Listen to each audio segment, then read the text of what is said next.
शर्मा, राजकीय महाविद्यालय Dholpur, associate professor समाजशास्त्र। आज मैं आपको गणितीय माध्य या अर्थमेटिक मीन के बारे में जानकारी दूंगी। गणितीय माध्य या अर्थमेटिक मीन को निकालने की अलग अलग विधियां हैं। उसमें सबसे पहली है व्यक्तिगत श्रेणी। व्यक्तिगत श्रेणी इसमें इसकी विधि अगर हम देखें कि किस प्रकार से हम इसको निकाल सकते हैं, तो सर्वप्रथम जो हमें प्राप्तांक या जो मतलब डाटा मिलेगा उसका योग ज्ञात करेंगे, फिर आवृत्ति का योग ज्ञात करेंगे और उसके बाद में सूत्र x bar is equal to sigma M upon N का प्रयोग करके गणितीय माध्य ज्ञात कर लिया जाएगा।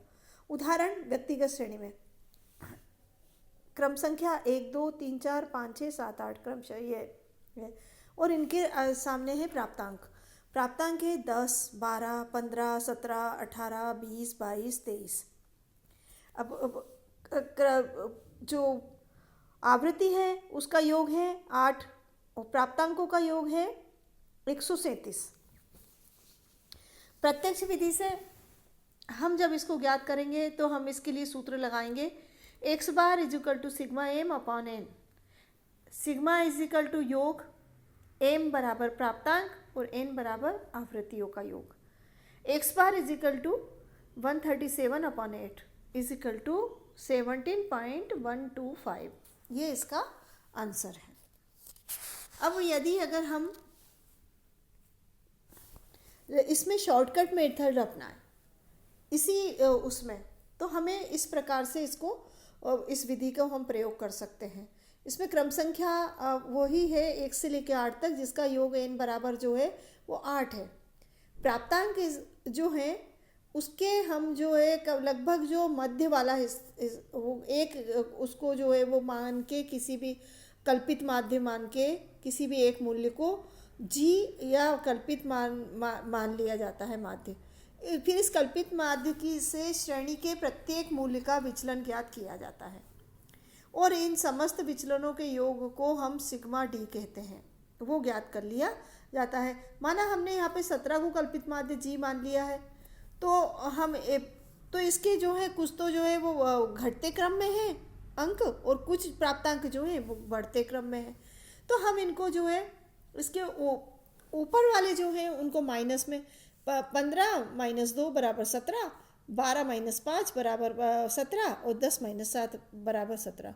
और कल्पित माध्य जो जी है इसको हमने 0 मान लिया। अब इसके बाद में नीचे में हम इसको प्लस में करेंगे, तो इसमें जो है प्लस करते जाएंगे तो प्लस 1 18 20 में 3 आएंगे तो प्लस 3 फिर प्लस 5 प्लस 6। अब इनका अलग अलग हम जो है इनका योग कर लेंगे विचलन के लिए प्रज्ञात करने के लिए। तो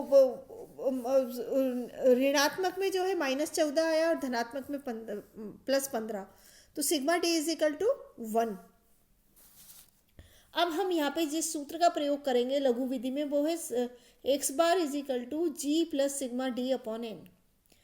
तो यहाँ पे g जो है कल्पित माध्य है, सिग्मा योग है जैसा मैंने आपको पहले बताया था, d कल्पित माध्य से श्रेणी के मूल्यों का अंतर है और n जो है आवृत्तियों का योग है। तो हमारे पास जो आवृत्ति और जो d विचलन और ये कल्पित माध्य प्राप्त हुआ है, इसके अनुसार हम इसको सूत्र में स्थापित करेंगे तो x bar is equal to 17 plus 1 upon 8, तो बराबर 17 प्लस 0.125। तो इसका योग क्या है, इसका उत्तर क्या आएगा 17.125, जो कि हमारा प्रत्यक्ष विधि से आया था, वही उत्तर हमें इससे प्राप्त हुआ। इस प्रकार से हम जब अर्थमेटिक मीन निकालें तो एक से अधिक विधियों का प्रयोग करके और हम इसके जो आंसर है उसको हम इस प्रकार से वो भी कर सकते हैं, टेली भी कर सकते हैं कि हमने जो निकाला है वो सही है या नहीं है। अब हम खंडित श्रेणी में अर्थमेटिक मीन कैसे निकालेंगे?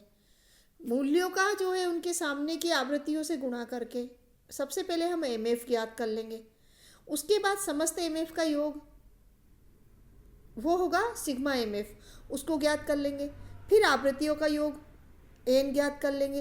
अंत में सूत्र होगा इसमें खंडित श्रेणी में गणितीय माध्य के लिए x bar is equal to sigma MF upon N का प्रयोग करके गणितीय माध्य ज्ञात कर लिया जाएगा। जैसे प्रत्यक्ष विधि में यहाँ पे जो है m है 10 12, 14, 15, 18, 20 और 22 जो हमें दिया। एफ है, इनकी आवृत्ति है 2, 5, 7, 10, 6, 4, 2। तो आवृत्तियों का योग हुआ n इजिकल टू 36। अब एम एफ है, तो इनका आपस में गुणा करेंगे तो 10 दूनी 20, 12 पंजे 60, 14 सत्ते 98, 15 धाम 150, 18 गुणित 6 बराबर 108, 20 गुणित 4 बराबर 80, 22 गुणित 2 बराबर 44। इसका योग आएगा 560। तो यहाँ पे जो है सिग्मा, जैसे मैंने पहले भी आपको बताया था, योग के लिए हम प्रयोग कर रहे हैं। एम एफ आवृत्ति और मूल्यों का गुणन है और एन आवृत्तियों का योग है। तो जब हम इनको इनके मूल्यों में सूत्र के अनुसार रखे देंगे तो एक्स बार बराबर sigma m f upon N. तो x bar is equal to 560 upon 36 बराबर 140/9। आंसर आएगा 15.556। हम इन विधियों के द्वारा गणितीय माध्य को निकाल सकते हैं।